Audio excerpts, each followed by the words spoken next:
Molweni. Molweni. Dingusia, as they said, I am a very horrible speaker, so I have a very quick presentation. I run the Giving the Wings Foundation, which turns 10 years next month on the 27th. So yes, I think you can go ahead and give me a round of applause. Thank you.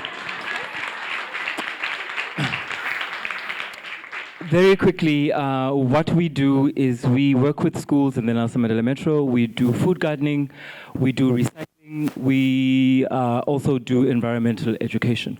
We currently work in 34 schools on a daily basis, so we rotate our schools, but also through our partners, forestry and other partners, we visit a lot of schools and we do activations in a lot of things. So they've asked me to speak about climate change. So I thought, let's look at climate change from a global perspective. Next slide, please. So the World Economic Forum tells us about the dangers of heat. As Gary said, I love working with people like Gary because they bring the science and the numbers and all of that knowledge. And then I, as a person who's very much on the ground, can attest to what we see. Number one, when we're growing vegetables, when we're doing the recycling, when we interact with nature in general. So in terms of heat, apparently the May that we just come from was the warmest May in the history of time. And that, because of the gas emissions that obviously all of us are participating in. And that is apparently going to become worse and worse and worse. Oh, hi, I recognize you. In terms of human health, apparently close to 14.5 million people by 2050, I think, will be dying strictly based on heat and heat waves. So how does this affect you in Gqeberha? You'll notice that it's getting warmer. And when things get warmer, when the atmosphere gets warmer, you become a little bit more fatigued. It alters your sleep patterns because and when you're not sleeping properly, it goes into your mental state, etc., and it escalates and escalates. We've experienced droughts in the Nelson Mandela Bay as well. I think we can move on to the next slide. So, because I want to focus on this, are there any teachers here? School teachers, are there any? Obviously, there's learners. So, how do we integrate climate strategies in schools? So, number one, I always encourage teachers to create environmental clubs. Once you create an environmental club, you give yourself the task of researching about what climate change is and how it affects you in your area, because climate change affects us differently. Kabiga will have a different experience of climate change than in Mpumalanga, in Motherwell. So once we establish these clubs, we have the responsibility of doing research as educators as to how we can contribute to it. Planting things like, what is that research? Planting things like spekboom and trees in our schools becomes very much important. And my hope is that with the work that we do, focusing on township schools, is that more township schools plant more trees. We can never have enough trees and carbon sinks in our schools. Recycling programs. Ululu touched very well on recycling. In my house, in my room at home, I have 3 bins in my room. I'm not talking about the house. In my room, I have a box for white paper because I do a lot of admin. I have a box for trash, and then I have a plastic bag for your bottles because I drink a lot of bottled water. So I recycle that as well. So recycling needs to become a lifestyle. It becomes a lifestyle journey. In your classroom, Tishara, or in your home, you have these compartments where you sort. So you and I don't recycle. What we do is sort, and then we take it away. Recycling takes place at the depot, where they actually go into the processes of doing all of that fancy work. Studying food gardens. So this is another important one. The food that we eat, the way the food we eat is produced, and where we source the food that we eat is very important. So locally, what we want to promote is local food gardens, Emathabel, New Bright, so that people buy food locally. When we buy food locally, yes, we also contribute to the local economy, but we also prevent the transportation of products and things and vegetables. And we reduce, in some small way, the carbon footprint. So the more food gardens we develop in schools, I think I mentioned it, we have about 34, 35 food gardens. The more food gardens we develop, we promote the idea of growing food locally. Thank you. Growing food locally, and then also working on growing food organically, which means the way we grow food is important. We're not using chemicals. We're using organic means. We're using manure. We're using compost, as the lady mentioned before. So that becomes important. It also affects our health because we're now eating food and consuming food that is more fresh and nutrient dense rather than food that has been grown so that it can sustain in the shops. Remember, the food that we're buying in the shops is grown so that it can last in the shops. Before you go and decide, okay, manje ukrosala masuza ukrosala nge-15 nange-20, oka kutya kulinde wena evenkileni. Kukulindile nje kuncedisiwe into yobana kukulinde evenkileni. But when we buy food that is grown locally, we prevent all of those things. I think I'm running out of time. Do you have another slide? Okay, the importance of individual action. So, change will come if we participate, every single person in this room. I love the idea of the young people that are becoming ambassadors and advocates because that's what we need more of. We encourage young people to take up new hobbies. These hobbies really need to be outside. Yes, we want technology in our schools and everything, but we want people to be outside. I think they're switching off the mic because I've run out of time. Also, you need to get involved. And getting involved means you need to know what to look for in your community. So in the township specifically, we want to get rid of illegal dumping. This whole week, we've been participating in a cleanup with the Department of Forestry, where we are cleaning up certain portions of Motherwell. We need to get rid of illegal dumping. We need to secure the collection of waste in our communities. How do you do that? There are people paid to look after each area. They're called ward councillors. Your job as a citizen in South Africa is you need to know who your ward councillor is. That is your job. It's your duty, actually. So that when something happens, someone dumps something somewhere, you need to go to your ward councillor and say, kuyalahlwa pha. And ke ngokuphaya councillor ngesilima imithi, ngesisenza ipaka, ngesisenza le nale nale. Your job is to pester your ward councillor again and again and again, and if they ignore you, you do it in writing. I think our teachers really need to incorporate activism in everyday life in school so that kids can understand that they also have a voice. That's why all of these organizations focus on young people, because young people need to know that they have a voice. I always get so disappointed. I'm going to get a little bit political now. I always get so disappointed when I'm invited to these talks and you see, Gary, the kids from Pearson, the kids from Alex, the kids from all of those schools are aware of what role they should play. But then you go to Emma's Patsana, you go to Emmanuel High, you go to Mfesana, and the kids are not equipped.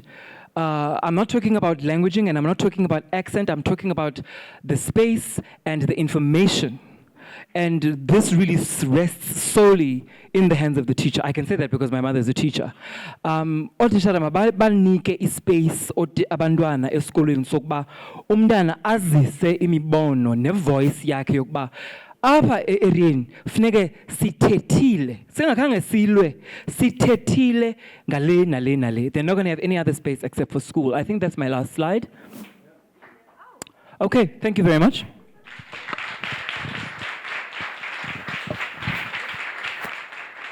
All right. So much for not being much of a speaker, hey? Nah, you went all out on that one, so thank you so much. And one thing that I'm gathering for all these speakers is that there's just so much more that's out there, and we need to gather that information. And it's true testament in what they say, the more you know, the more you actually have a need to know more. And so I'm fortunate that we're going to have another opportunity for us to engage them further, to just tap into their minds, because we've got an array of speakers that are in the same space but think and apply themselves differently. So I think we're very fortunate in that sense. And of course, everyone here today applies themselves differently in their various areas of work and even in their individual spaces. But nonetheless, allow me to open it up another opportunity again for us to just pose a few questions, one or two. I'm already seeing an itching hand up here to my right. Is there another one before I cap it? 1, 2. So we'll close it at that 3. Maybe we'll squeeze in a fourth one. We still got a panel discussion, so don't worry about it. Good day, everyone. My name is Linati Nyiki, and I've been a change maker for I think 3 years now. I'm sitting here and listening to Sis Putsia, and I'm like, oh, I thought I was eco-friendly. It's like what I would like to know is how would you advise us as the learners? Because I seeing as it's true that we don't have the platform to voice out our opinions. I'm speaking first-hand experience. Do you have any advice for us how we would manipulate the teachers into thinking they're in charge, but then we are? Because I like getting in their mind. My principal knows. Any advice? I'm going to be honest, because of time, I don't know. I've been working in this for 10 years, and I don't know how to get through to teachers anymore. A very quick one. I was on Instagram, and there is, I think in Asia, a school called the Baobab School, where the kids are completely in charge. They are in charge even in the hiring and firing of teachers. They play a role in the process of the teachers that get to work in that school. I don't know how to do this in the Eastern Cape and in schools. That's my honest answer. I'll have to think about it. Because we've worked so much with schools and we've introduced these programs again and again and again. And for me to work with the school, the first thing that I say to the school principal, if kids are not involved in the program, I'm not involved in your school. So we need kids in the forefront of this. And also, I think we need teachers to allow kids to fail. I think the fear, if I credit teachers, the fear is there might be kids who are irresponsible. There might be kids who will fail. Failure is such an important thing for kids to go through and for them to build on and on and on. So I think, I don't know. I don't know. That's my answer. I don't know. I think you answered that. I already have an idea. Great stuff. Great. A round of applause for her, please. I love solution-based people. Good morning. Yeah, it's still morning. Good morning, everyone. I'm Vendreon from Utenek High School, and I actually have 2 questions, but I think it's a bit integrated. So firstly, I would like to ask, how can we get more involved? And I think it's similar to what my friend Lenati asked, because in our school, we have a problem of getting a platform to let them hear our I know your voice school and very what we well. want to do. But also I want to ask, what are some successful climate initiatives that are startup projects rather that we can duplicate to ensure that we can encourage others to reduce, reuse by example, and to make a difference in their communities and in our school community even? Okay, so I know your school very well. I work with the school next to yours, Gamble High School. I've got a very big food garden there. To answer your question, okay. So I know I said we want young people outside. You've got to start networking, and you've got to start creating groups within the school, focused on a particular subject. I'm environment, I'm food gardening, I'm recycling. So I always say start a group of 4 or 5 people to start the conversation going. And then also another important resource that I do encourage people to use is social media, but use it in a very positive way, because you'll get a lot of resources and you'll get a lot of avenues that can help via social media. Create content for TikTok. Ask these questions that you're asking me now on TikTok and see what happens, see the response. I get a lot of positive responses from social media. So that is an avenue that is available to you guys as well. Or you can speak to someone like Gary, and you can invite Gary to come to your school and have a talk, and Kevin as well. Please don't invite me. I'm very shy. There was another question? I think this is the last one, eh? Oh, okay. Good morning. Oh, it's on. Okay. Good morning, everyone. Y'all are gonna see a lot of me today, so sorry. Okay. So I'm Lifayawa, also from the Unique High School, part of the Changemakers for 3 years now. So I have a question, business-wise. Okay. And you said that we should try and promote organic foods. Yeah? So I have a question. Wouldn't the businesses lose more profits in growing organic foods or using organic food ways? Because statistically speaking, organic foods take more producing or take more time to produce. So how would that be supporting the capitalism? Okay, I understand his. I understand his question. So, I think there was a word that was mentioned called permaculture. Do we have an understanding of permaculture?